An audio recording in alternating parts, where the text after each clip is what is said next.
your dad and Jim would take these really unexpected harmony parts. They wove in a strange way, for sure. And it was like trying to, weave, things that shouldn't work. Right. And it's beautiful. You just really, it creates so much space and becomes this big fabric. Welcome to the Shellcast, a show about music, culture, and Memphis.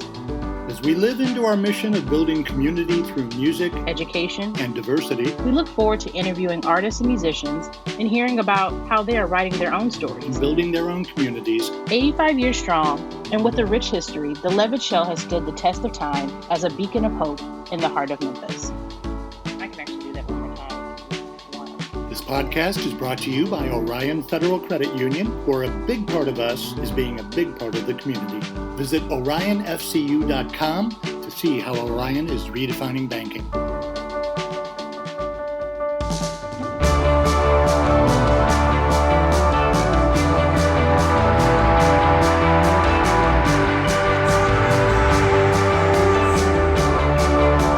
Hi, and welcome to the Shellcast, episode 19. In today's episode, we're airing the first half of a special two-part interview with Emmy and Grammy award-winning author, historian, and filmmaker Robert Gordon. Robert and Memphis musician Steve Selvidge sat down for a conversation about Robert's incredible book, It Came From Memphis. Here's part one of our interview with Robert Gordon. Robert Gordon. Steve Selvidge, man. Here nice we to are, see you. 25 some odd years later, man. Yeah, we were making a video for Big Ass Truck about 25 That's years right. ago. Yeah, I was thinking about that because Kent, while it came out in 96, I very much think of that as a 1995. We were all sort of in this cahoots together doing stuff. So you got updated and revised. It came from Memphis. It's nice to see it get a fresh coat of paint. Let me tell you, Right. the photos look great. I'd been living with a really crappy edition for, Right. this lightning press stuff just doesn't look right. And Third Man stepped up Right. and said they would do it, and I was thrilled. Well, and that's great because you're coming from a very tactile sort of standpoint too, like a physical copy. And Yes, yeah, it's funny. I do still think of books as Yeah, the right. physical book because I guess I still hold them when I read. So speaking more to that, how does one come about sort of reissuing a book? How do you get from point A to point B there?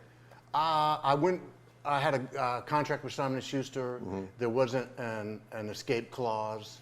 My agent told me that lightning press, instant press books aren't, whatever the terminology is in the contract, they don't fit that. So I said, either publish it and make it look good, Right. or let it go. Right. They chose to let it go, and Third Man chose to pick it up. And I'm a happy camper. And there it is, looking good, man. I like the colorway there. And so this gave you some opportunities because obviously in 25 years, lots of things have changed, certainly. One of the most interesting things was I got a letter. I got a lot of letters, calls, and complaints and verbal assaults in restaurants. Like I should have been in that Yeah, book. of course. Yeah, man. You left me out. But one really hung with me. A woman I didn't know at the time wrote and said, my first husband is in the book and I'm the wife of the husband-wife puppeteer duo. My second husband is in the book and I helped him research Right. Dewey Phillips. And she cited Marion Keisker, Sam Phillips's female assistant who helped discover Elvis, and she cited Abigail Adams, John Adams' wife, and said, remember the ladies. And so 24 years later, Sure. I called her up, I said, Linda Crossway Terry, Right. I finally have a chance to fix this, to amend this. Sure. I wanted to get more dimension in by getting, I had lots of female perspective in the book. Marcia Hare. Marcia was all through that, yeah. Mary Lindsay. Yeah. Several other people, but I interviewed about 10 more. Right. 10 more for this go round. Well, yeah, I think that's And great. feathered them in, it's Right. like, didn't want to change the footprint of the book, but I just wanted to let in a little more light. So every now and again, something kind of pops up that might be, And I had some old errors, like the box tops got on me because they had recorded more than I said. Right. Which one of them told me, I was just quoting what they said, but Right. other one said, no, he was wrong. And, so it took a long time to get these things corrected. Right, yeah. Because, rock and roll is so clear cut in people's remembrances. Everybody remembers. Yeah, and so, and then we're talking 2020, which is obviously an odd year for everybody, but, so you included sort of a bit of an update for... Yes, and then in addition to everything else that's changed, including a new foreword, I added a last chapter that sort of updates the scene. Mm-hmm. You're in it, sir. Sure. And I'm not getting paid. And then a whole buying guide at the back, like, Right. Things to read, listen to, and watch, basically. Right. One of the things I remember you telling me about this book when it first came out, and it obviously still holds true, is it's sort of, you can kind of pick it up wherever. I wrote it thinking about bands and vans. Yeah. And I just wanted to be able to, for anybody to open a page and, oh, look, here, we're opening up to Jim Blake, and I wanted go to any paragraph and go up or down one paragraph and be able to start a story and read it, and it still works. It still works. Yeah. Yeah. Well, I think it's great. There's a lot of talk about gaze but I think you've widened the gaze, in terms of it not being like such a guy book or... It's still a guy book. Yeah. Even with the improvements because it was a guy's world at the time. And so interesting that one of the comments I got, I interviewed Charlie Freeman's wife, Carol. Uh-huh. And talking to her, the things she added was, he was playing at the Shell, where we are today, at a Memphis Country Blues Festival. Sure. She knew he was going to be taking acid all day long. And so she said, so I made him steak and eggs for breakfast. Got to get a good base. Real practical, here's how it worked from inside the home. These are the nuts and bolts of, it's funny because I look back into the stories that I've heard and me and, Luther and Winston, we joke about it our sort of adult life is way more sane than what seems to be what it was like with our dads. Because I remember people just showing up at the house. And that was always, it was this kind of hippie culture thing or whatever. And I was just thinking if someone just showed up at my house now, I'd be like, what are you doing? Do you want to text me or It was a really different world. And I think it was a really tight world where that kind of showing up, most of the time would be okay, and if it wasn't okay, it was sometimes, violently not okay. Oh yeah, exactly. Things were. It wasn't any sort of utopia. Right. It was a sort of utopia, but it wasn't a trouble-free utopia. Yeah. And the Memphis scene, and in my perspective, Mudboy's at the heart of it. Your dad, Jim Dickinson, Jimmy Crosswaith, and Lee Baker. Those four guys were a community themselves, and the interesting thing was they didn't socialize a whole lot. I remember Jim telling me, if I hang around them too much, it affects my playing. Right. I need to keep that separation for when we get together to play. I think it was a lot of phone conversations. There was always a phone conversation going on. So, Mudboy was Mudboy your sort of entry point? Would you say? To the Memphis sort of music scene. My Mudboy was the second dot that made a line. Okay. The first dot was here in Furry Lewis, opening for the Rolling Stones. Right. Liberty Bowl Stadium, 1975, right. I think it was. And then when I heard Mudboy at a Beale Street, at one of David Less and Irving Salke's Beale Street and Fred Ford's Beale Street music festivals, hearing Mudboy on stage was the first time that old chestnut ever made sense. That old chestnut being, rock and roll is nothing but blues played faster. Right. I'd listen to the Stones and it didn't sound like blues played faster to me. It sounded like rock and roll. Sure. But when Mudboy played, I was like, oh, I hear Furry Lewis in this, and this line was connected, and then I found my way to a Right. third dimension under that line. What? So, all right, you were a teenager. I was a teenager, Yeah, man. and you were, partying and hanging out. I definitely was. I watched Mudboy with one hand over one eye in the middle Yes. of the day. So, I mean, if you can remember, what do they look like to you? I mean, like, because, like, if you're a teenager, I'm assuming they were in their 30s, and like, that's a big difference. Yeah, Like, they had the spirit, man. They Right. did not look. They didn't look like a dad band. Right, They yeah. didn't look like old guys trying to be young. Right. They were completely present. I remember at the incident, the incident is what really sealed my fate. Right. Mudboy comes out and starts to play. Marsha and Connie are dancing down front. I'm a teenager down front, and I'm going, wow. Yeah. Look at these ladies dancing like this, and the plug got pulled on the band because this was a family event and this was not family entertainment. Right. The managers thought. Right. And there was a big fight that ensued, and I remember Randall Lyon, who I didn't know at the time, but Randall came on stage and was just inciting a riot, and I was Right. like, man, this is what rock and roll is all about, a riot. A riot. There's a riot going on. And Randall didn't look like your average person looked in Memphis, Tennessee in 1975. This was Or 77. this was pre-punk. Yeah. Punk was on the edge, and actually Alex sort of, at this point it was 77. 77, that's right. Because Yeah. Furry's 75, these guys are 77, and Alex came out playing The Letter. Right. Very punk rock Yes. version. There's some of it, I've seen a I've seen preview of David Leonard's Yeah, I've film, seen and he some of includes the that clip. video. Yeah. That mic stand didn't stand a chance. I remember sort of buckling underneath him. And Very good friends of ours. close personal friends of mine. Yeah, that's pretty amazing. And then I remember there's a lot of Dickinson shouting, possibly at Irv. Irving, yeah. Yeah. You get it, you can just see it. And as a kid, and I was literally down front. Right. Pat Rayner's got video. I found my afro in the video, down front. Not hard to do. Legendary. Not- Legendary. Yeah. Legendary afro, Yeah, yes.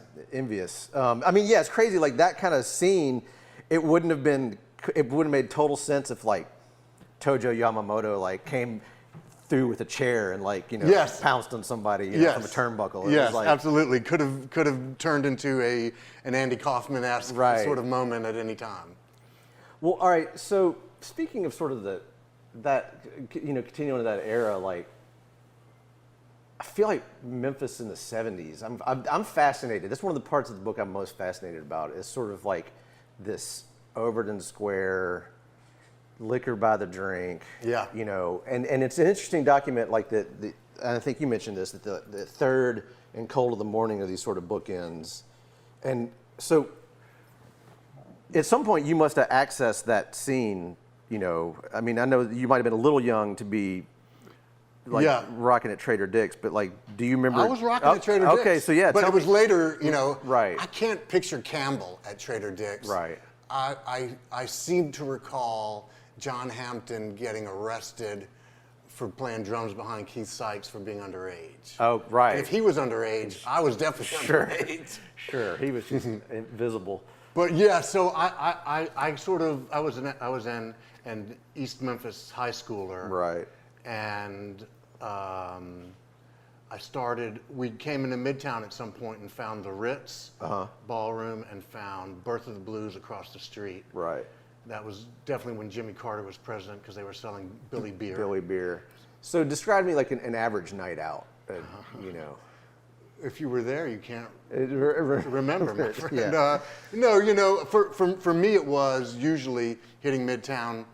Literally, those two places were across the street from each other. When the Blues at Birth of the Blues, which is now where the barbecue shop is, Which on was Madison. it was also the Procope at some point. It was the Procope Right. before, yeah, Right, which right. I had Yeah. no clue at that time. Right. It was Birth of the Blues. They'd take a break. We'd stumble across the street, all underage. We'd go in a pack and just as a pack go in, avoid the bouncer, just Right. kind of plow through.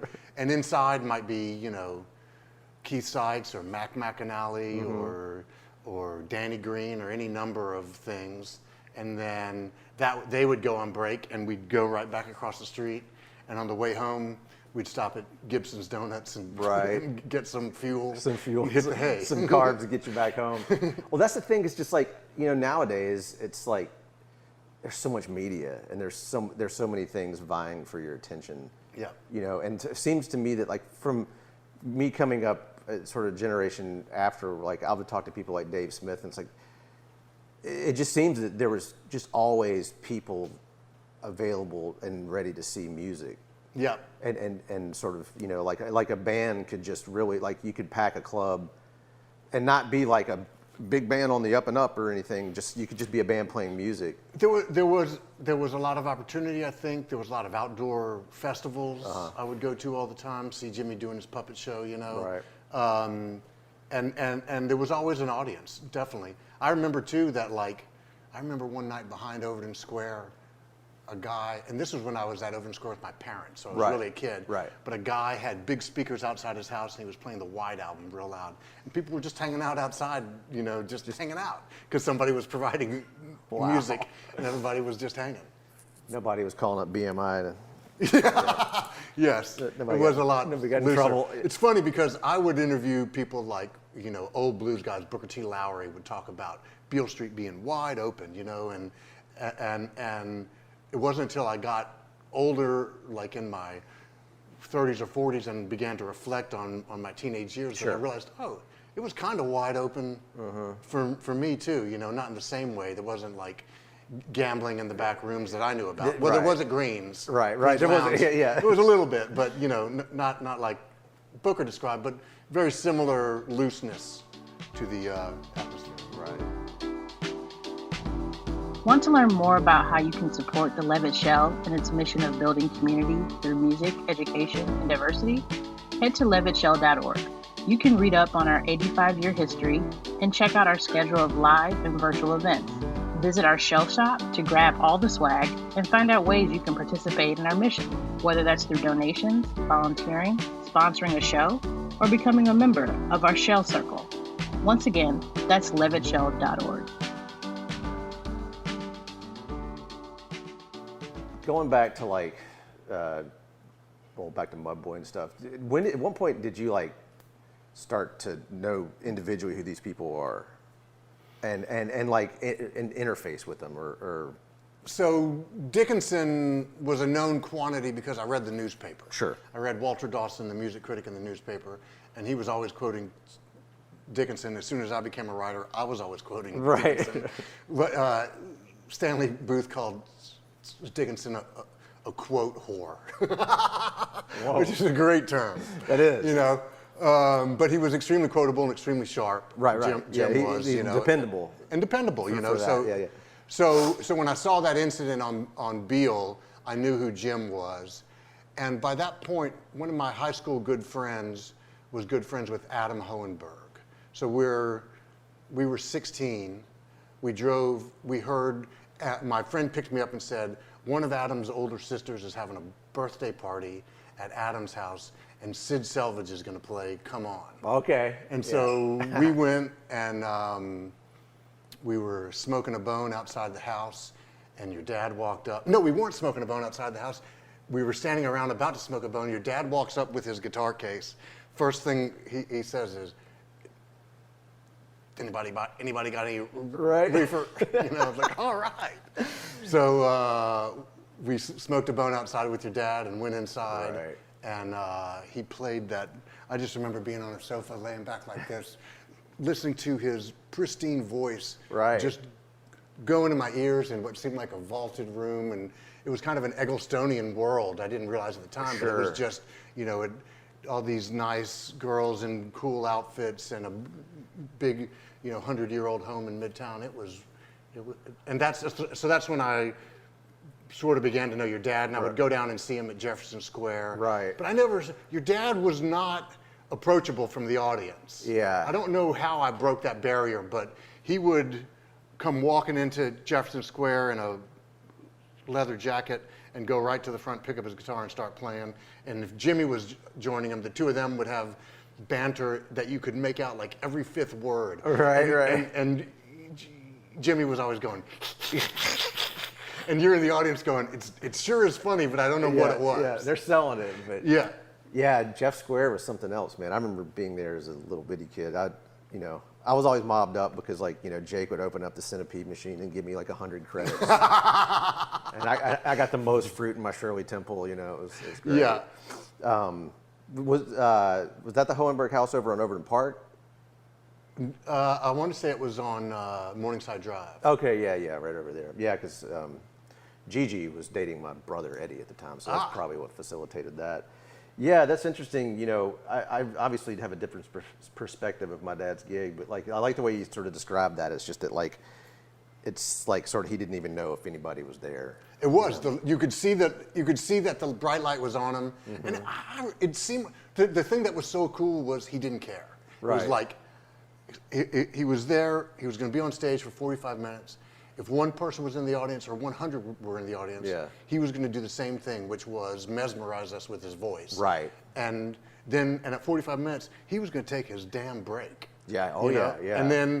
And he was going to disappear. He's going to walk right past you. You might say, "Hey, great set, thank you." Right. You know, but it was a magnificent show, a magnificent set every time. Right. And one thing that strikes me is again going back to how different it is from now. Like they played so long and so late. I mean, like the sets were like I remember Frank Bruno put up a picture of like an average Jefferson Square, and it was like 9 to 2. I'm like, no way, man. So what about Baker? Lee Baker. Yeah, I'm just trying to remember when I sort of made a personal connection with Lee. I don't know, but we did get really comfortable. A couple Lee things that popped to mind. Actually, one is when the book first came out. No, I got my first galley, bound copy. Right. So this is what the book was going to look and feel like. And at that point, I'd let Dickinson read it to kind of fact check me, and no one else had read it. And Lee Baker had a gig up at Huey's, and I was living around the corner, so I walked up to Huey's with a galley to give him. And as I was walking up, it occurred to me, wow, I wonder if I've just made this up.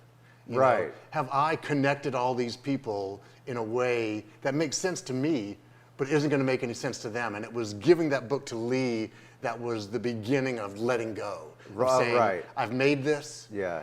I can't unmake it at this point. Right. And I hope Lee finds it true and appropriate.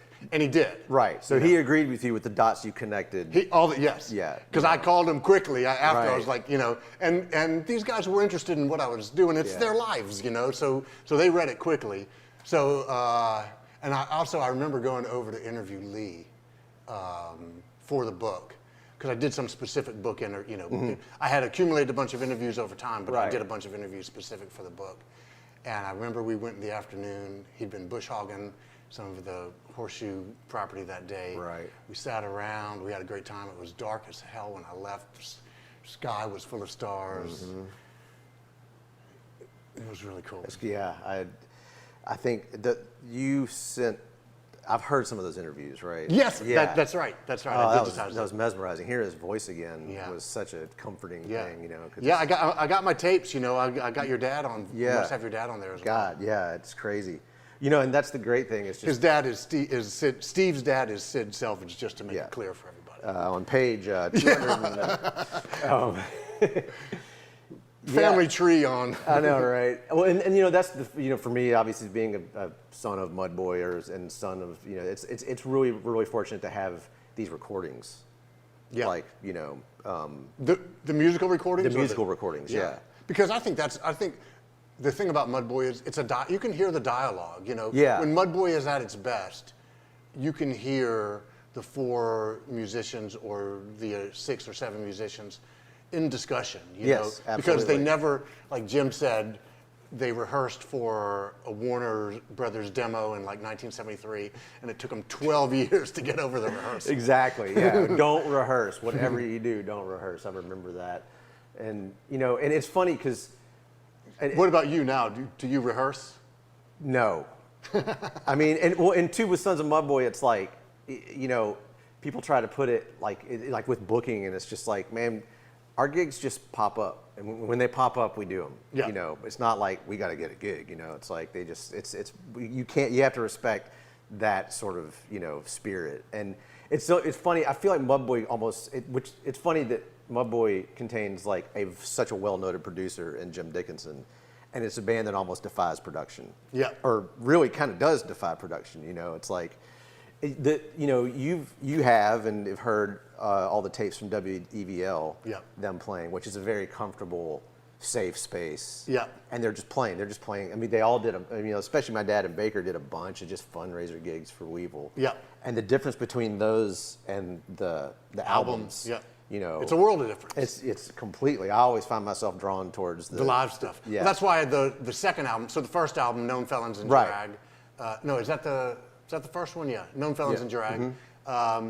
It was funny too. I got a cassette copy of that at one point, and the mastering on the cassette sounded better than the LP. Really? I've always wanted, I've wanted to find another cassette and see if I was wrong.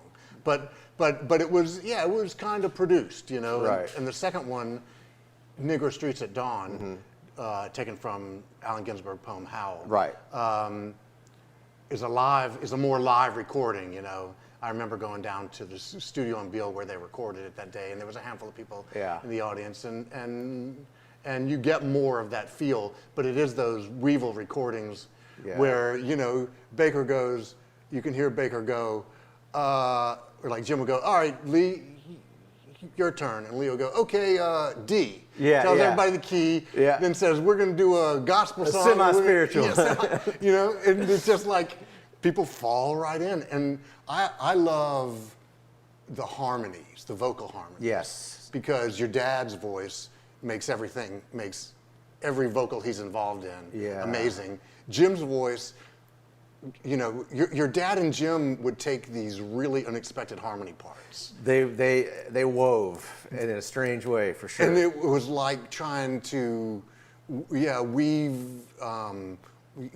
things that shouldn't work. Right. And it's beautiful. You just really, it creates so much space and becomes this big fabric. It is, yeah. I've definitely found it to be almost sublime, just like and then you get Baker come in and it's just straight earth, Yeah. And the one thing that, like, the playfulness of Baker, I think, is a big part of the Mudboy thing. Because my dad was very serious and very academic, most of the time, And Jim but Baker was mischievous. You know what I mean? I mean, he worked really hard. He had this little concrete room that he would go in, But I think that mischief you hear, like, I know there's one. I think Dickinson was the sickest of all of them. They're all really sick, and they're playing, but they're doing a thing for WEVL benefit, and they're playing "Move to Kansas City," and they've run out of verses to sing, and Baker just busts in at some point, just like, well, we're down in the Weevil, and it ain't no joke. You need to send us your money because the station's broke. We done moved to Kansas. So yeah, I love that playfulness. There was a Shell gig they did, Mudboy Acoustic, and I saw video cameras there that day. Baker is playing. He sounds like a puppy dog off its leash. Right. He's just running circles and yipping, and people are playing. And I remember thinking it, and someone sitting up a few rows turned back to me and goes, Lee Baker's crazy. I was like, man, I'm hearing it too. He is, man. I mean, like, because, Luther and I as guitar players, young guitar players, we would just sit right up there and, and just see what was going to happen. It's like, and it was like watching a Formula One race on Vaseline or something. I mean, it was just like you did not know, like, where he was going to go. And all right, so this brings me to Moloch. Like, obviously you did research and interviews, but when did you first become aware of Moloch? Like, as like the and album? the book research, Okay. Jim, somebody, mentioned Moloch. The album was really hard to find back in the day. I knew, I started to learn of them by reputation. Then when I realized sort of their role, the house they had, the way that Danny Grafflin was their roadie, and Randall Lyon was their roadie, and the way that, Buster Jones wove into the story, I realized, and the way that Moloch kind of sets up Mudboy, the coming of Mudboy. They became, I realized that they rose in the narrative. Right. So you weren't like hip to them, like when you were first seeing Mudboy and checking that out, you hadn't I heard was about not, it. no. Yeah, because I think going back to it, there's such a stark contrast between Baker and Moloch, and then the Baker that I knew and that you knew. Because like Moloch, he was in big Albert King phase. I think that was what the deal was. But it's very controlled. You know, like the leads they're great. You know. But then you listen to something like Batarang. Yes. That early Ardent single, you know, and his solo is so killer. I remember on, it's a Flash and the Casual song, Uptight Tonight, like a real early recording for all of them, real early production for Jim. Dig this. Jim told me that he would tap Baker when it was time to start playing the solo, and he would tap him when it was time to stop. That like they didn't know anything. Switch on, switch off. Yeah, that's amazing. Yeah, I mean, and you could tell like I don't know if that was like the influence of Don Nix, you know, the Don Nix album. But like once you get to Cocaine Katie, the Booger record single that Moloch put out, like. That solo, and I'm like veering off into guitar nerd stuff here. This is not for everybody, but that solo is way closer to Baker. It's frenetic like that, and it's just like you know he's playing over the bar, and just like it just kind of just grabs you by the neck and shakes you up for a while, and then plops you back down. For the guitar nerds, I thought there was a real strong similarity. This is a big leap between Lee Baker and Tom Verlaine in the punk band Television. Yep. Because for one simple thing is that when you thought the solo was over, it was still it was going to go to a new story in the house. Yeah. You know that you didn't know was there. Very stream of conscious. Yeah. I feel like. Yeah. Man. And hearing Baker sing was a cool thing too. It really was, because I mean he had his own. I mean, it's sometimes difficult for me in playing some of those songs because I'm so used to hearing them, and it's just like. His voice is so, you know, his voice, you know, and it's like, wait a minute, this doesn't sound right, but you got to get over that. But, and so, when was I'm not the first time, but you would start to see like Baker backing up Furry. Did you catch much of that? Yeah, you know, so then I started going to see Furry at like Trader Dick's. I don't think I saw Furry at High Cotton. Right. And so, yeah, boy, how did, you know, I can't remember the congealing in my mind of Mudboy. Right. You know, of the four individuals coming together as one, as the sum of greater than the individual parts. Right. Yeah. Well, going to this for the general. Too much Billy Beer. Too much Billy Beer. Yeah. We had an empty can of it growing up. Just like. Thanks so much for tuning in to part one of our two-part series with Robert Gordon and Steve Selvidge. If you want to learn more about Robert's work, or if you want to order your own copy of It Came From Memphis, just head to therobertgordon.com or grab one from your favorite local bookstore. If you want to learn more about what we're up to at the Levitt Shell and how you can help, just head over to levittshell.org. We truly appreciate it. Thanks again, and we'll see you soon for part two of our special series with Robert Gordon.